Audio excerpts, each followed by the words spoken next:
Bumangon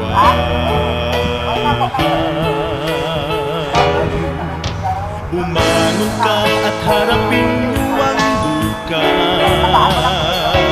at huwag nang balikan ang mga bakas na lumipas.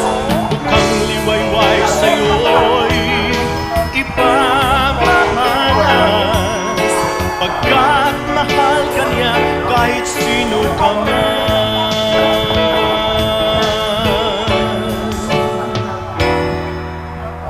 Naroon at ikaw ay laging nalulumog, na kung minsa'y kitilig